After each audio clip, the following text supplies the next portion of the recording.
What's going on, everybody? And greetings, everyone, to another Black Report. Of course, it's me, Deron Black, and doing as we always do, keeping you updated and keeping you posted on the latest that's going on with the campaign, and then also things that are just on my mind in general. Of course, it's my intention to educate, to help folks out as best as I can, and to bring forth the information that I think that will help improve your life. It's also improved my life. And by keeping people aware and reminding people, to, and of course, again, I'm always doing this reminder as a reminder for myself first and foremost. So, this is one of the cathartic ways that I go about my life. Um, and I hope that you gain something from it. So, greetings, peace, blessings. And of course, a couple of topics that I want to talk about today is, like I said, keeping you abreast with the latest campaign news. I am running for the state senate here in Missouri. And so one of the things that I just recently have had the privilege of receiving is the endorsement for Missouri from Missouri Right for Life. I definitely was anticipating, or I was looking forward to getting that endorsement.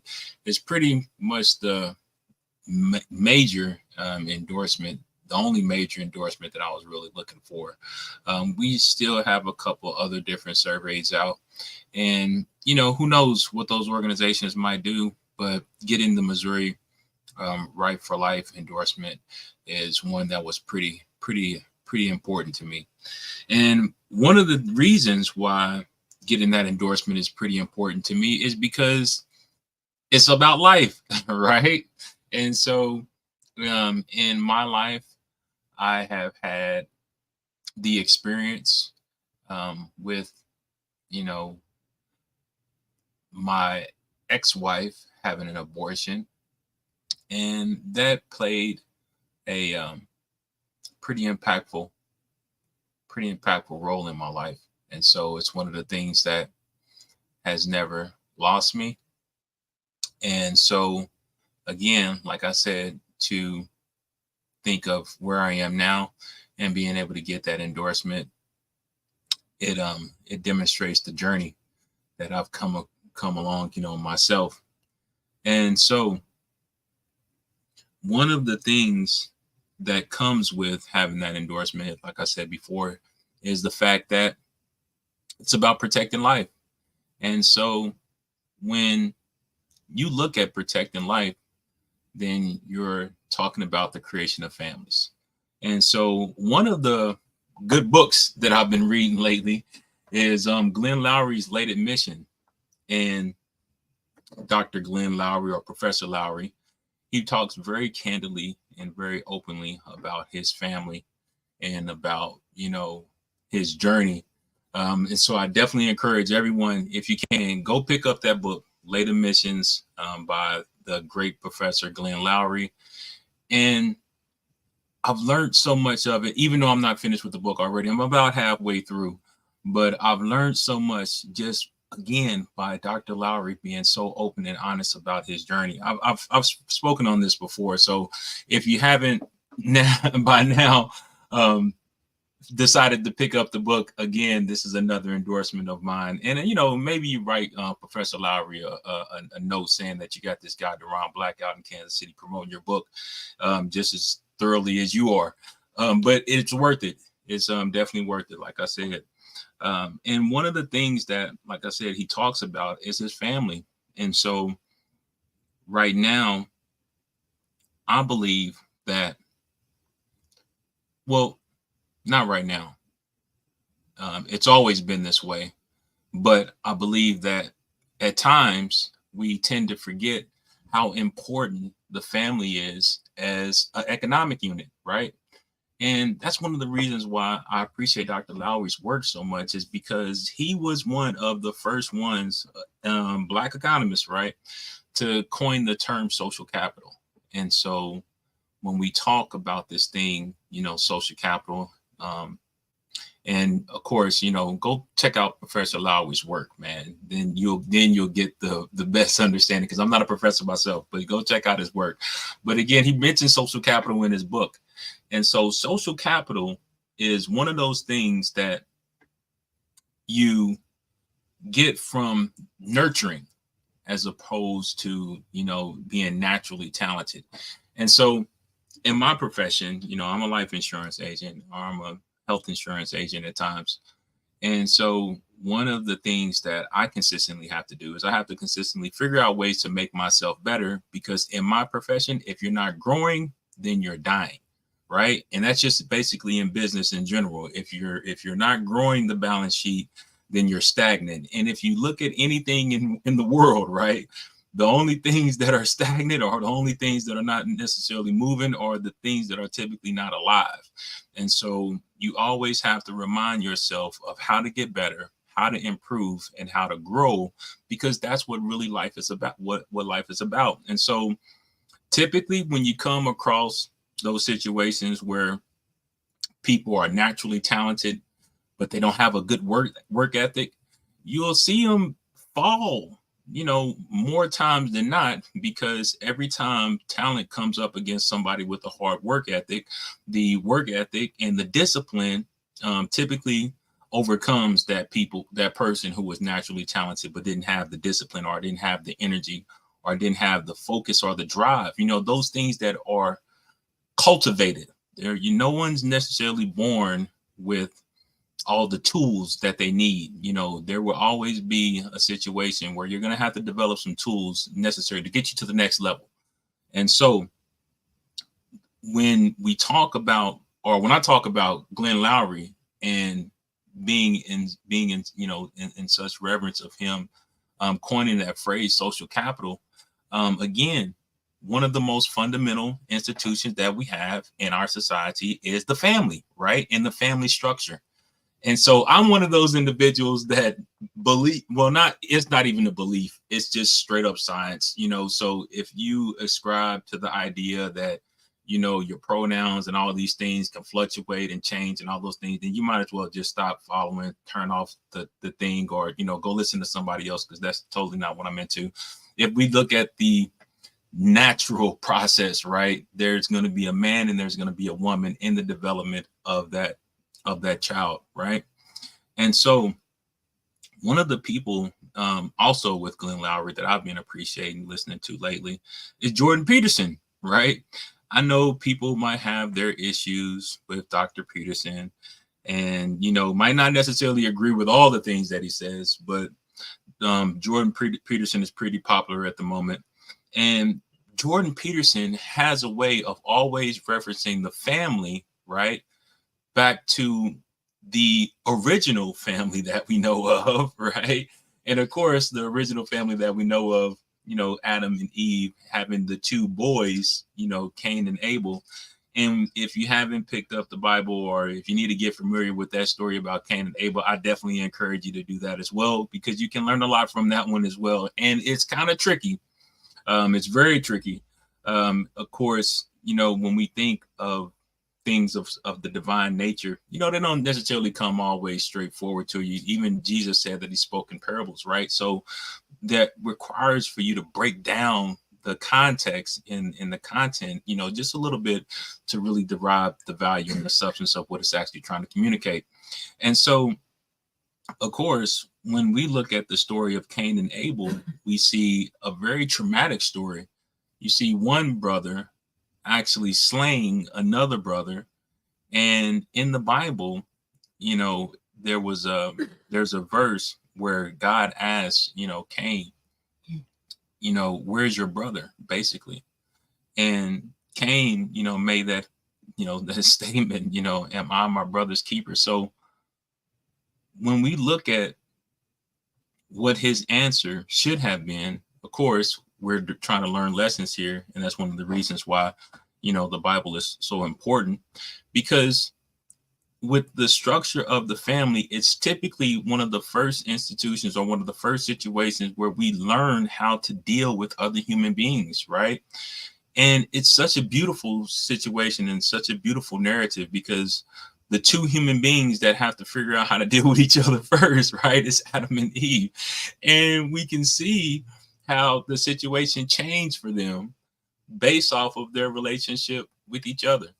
And so, again, I know that's a little bit, down the rabbit hole, just talking about the family, but that's just really how important it is, and how important I definitely take the relationship and the value of the family. And I haven't always been the perfect, family member. I haven't always been the perfect father, and Lord knows I'm not the perfect husband. But my son, right, just recently joined the United States Navy. He's in boot camp, right now as we speak. So definitely shout out to my son, and keep him in your prayers because he's gonna need it. I was in the Navy. And so I know what his experience is right now going through boot camp. It's a definitely a cultural shock, to say the least. But for some of us, it's needed, it's warranted, because one of the things that you realize in the process of developing social capital is that you have to have something of substance to be able to give to someone else. And you don't have that, or if you don't develop that, if you don't put yourself through certain situations and certain struggles to help you cultivate that type of attitude or that type of mindset. Again, one of the reasons why I jumped on this campaign is because of opportunities like this. I'm pretty much an introvert, right? And so I don't necessarily look for ways to go talking to people or to have discussions with people, just because, that's in my natural wheelhouse, right? But I also am a person that consumes a lot of information. And not only have I consumed a lot of information, but I consume the information with the intention and the purpose of wanting to give the information back out to other people. Because at one point in my life, I saw myself struggling.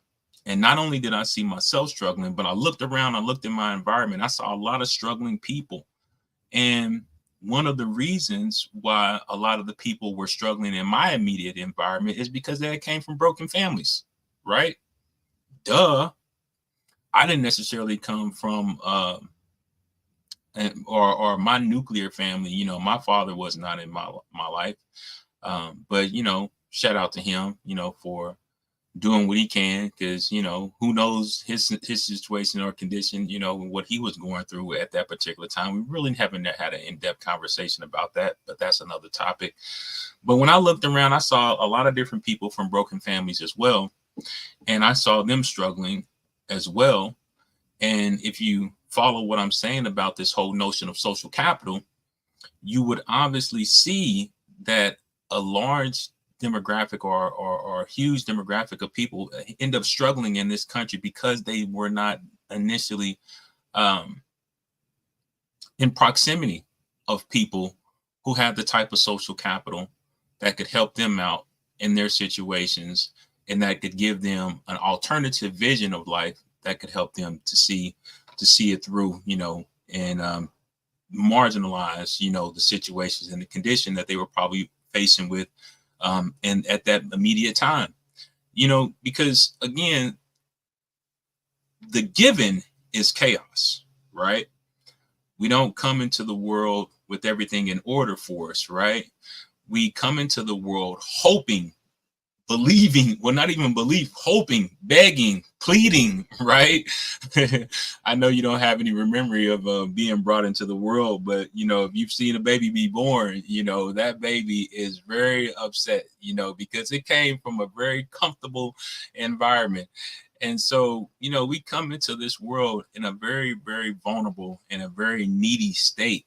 And so if we didn't have our mothers, right, to receive that initial form of love, then that baby or that child would not survive.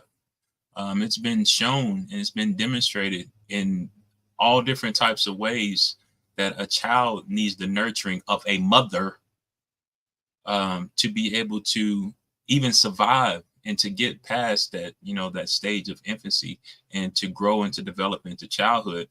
And so one of the things that I always have to remind myself of is the fact that my grandmother, as remarkable as a woman that she was, which is one of the reasons what made her so remarkable, is that she came up in a time where there was a lot of women who would die, during childbirth.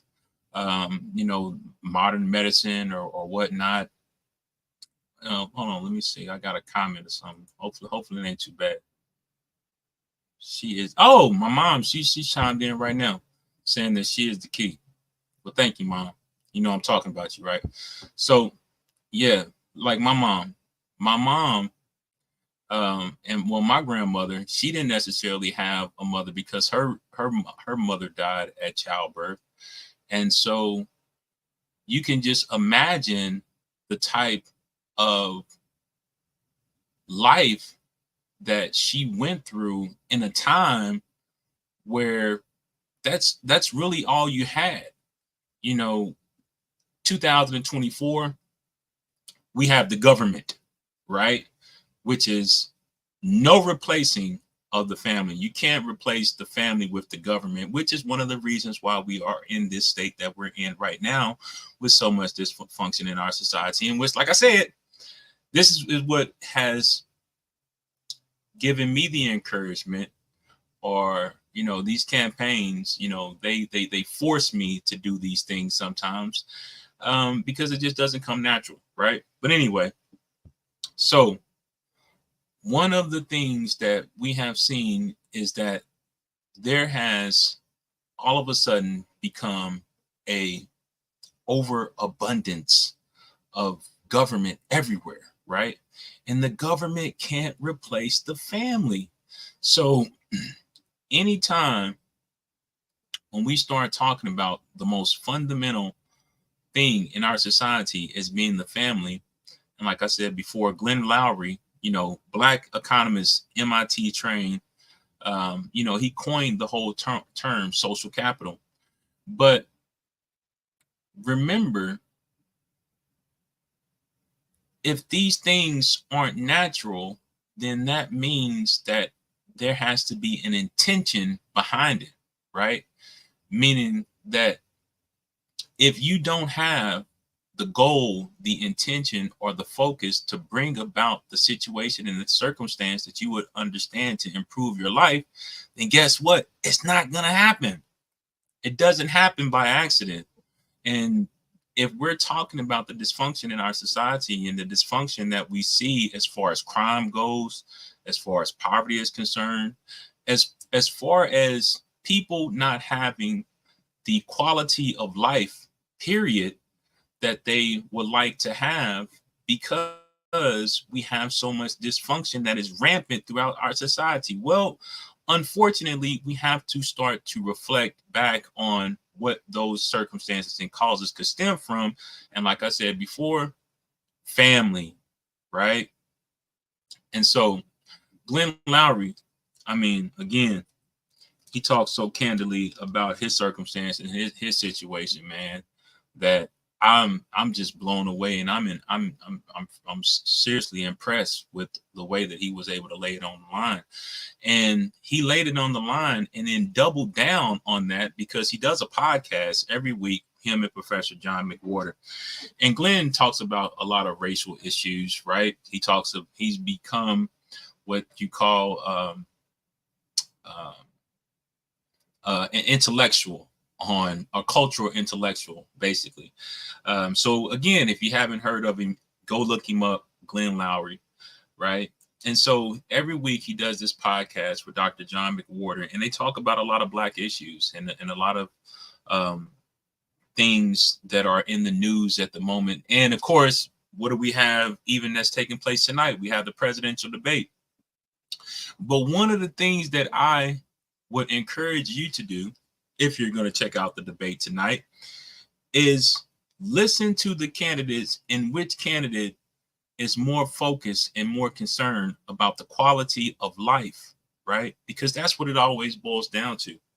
When we talk about the economic situation and the economic condition, well, in economics, the household, right, is considered the most fundamental economic unit. the household. Everything pretty much builds up off the household.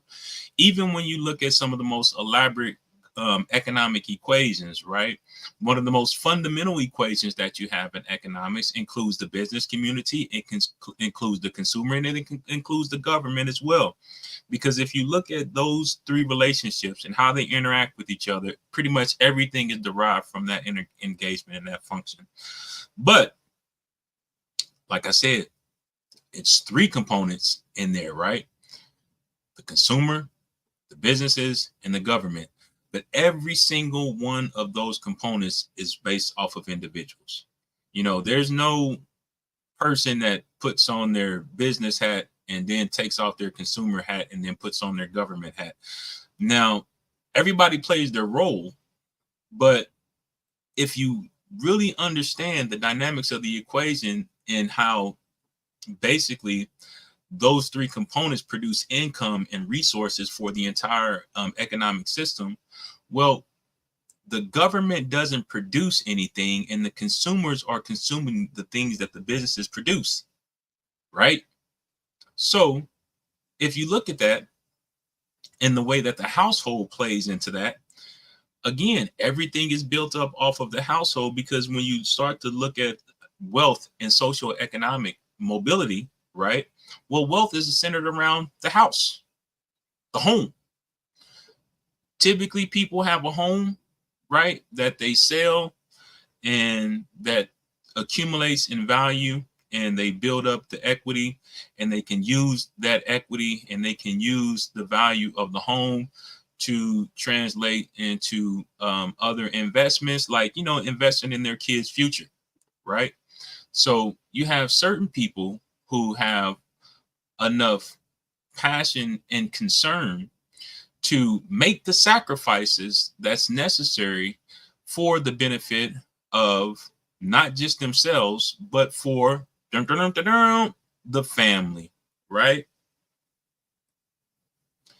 That's why I like Jordan Peterson so much. Jordan Peterson, with his discussions concerning the family, he lets you know straight out and forward, that being in the world or being in the community, and this is coming from Jordan Peterson, right, means taking a sacrifice. You have to be able to sacrifice to be in community.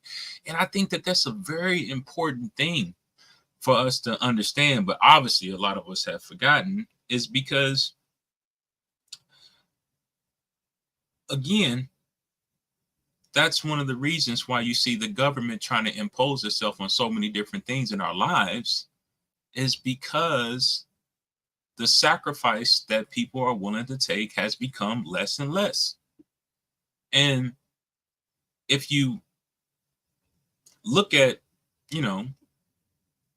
one of the, again, conditions of the first family, right, in the Bible, biblical scripture,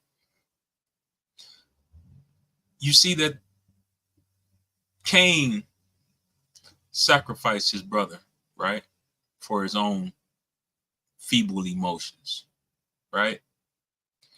And so, don't get me wrong, I'm not trying to be the moral beacon here,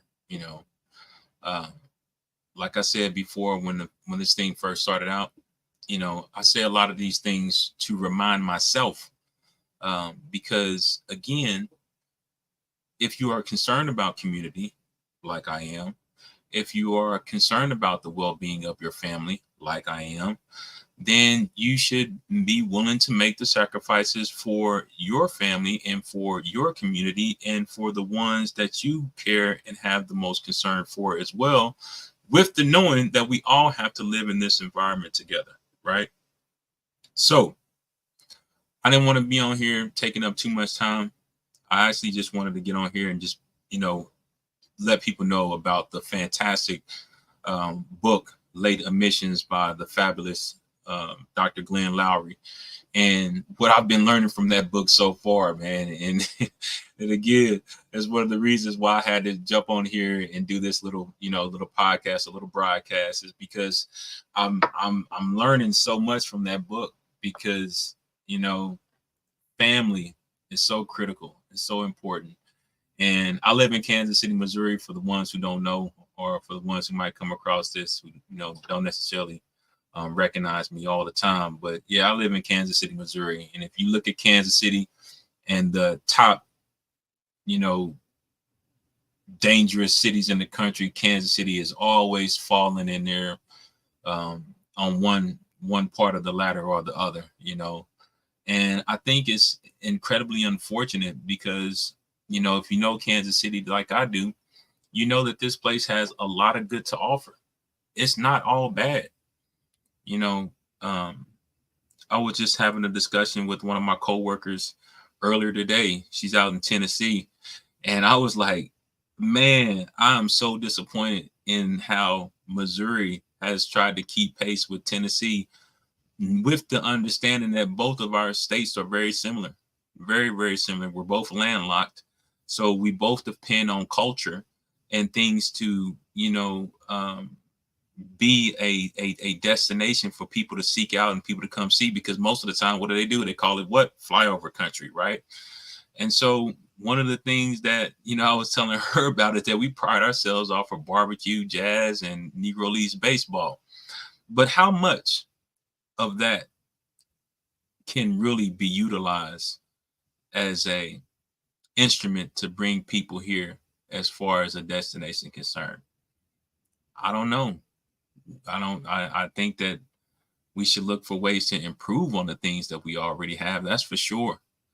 And I think that we should even look at the ways that we can compete with other, states in our vicinity as well, considering that we touch 8 states. And so, again, that's what this campaign is all about. If anybody wants to, donate to the campaign, you can go to the Ron Black or D Black. I was trying to put the banner up, but I don't think it's going to happen. Let me see. Yep. No. Yep. There you go.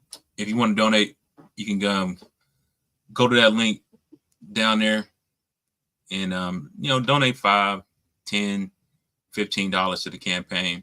All of it helps. I promise you. But we're just going to keep on educating. We're going to try to keep informing people about the things that, we have come to find to be the most important things that we should focus on, outside of the things that everybody else is talking about, 24/7, gossip and stuff like that. Nope. I don't want to do that. I want to keep you informed. I want to educate you as best as possible. So please like, subscribe, tune in, put your alerts on, put your notifications on. If you want to send me an email, shoot an email at black.kcmo@gmail.com.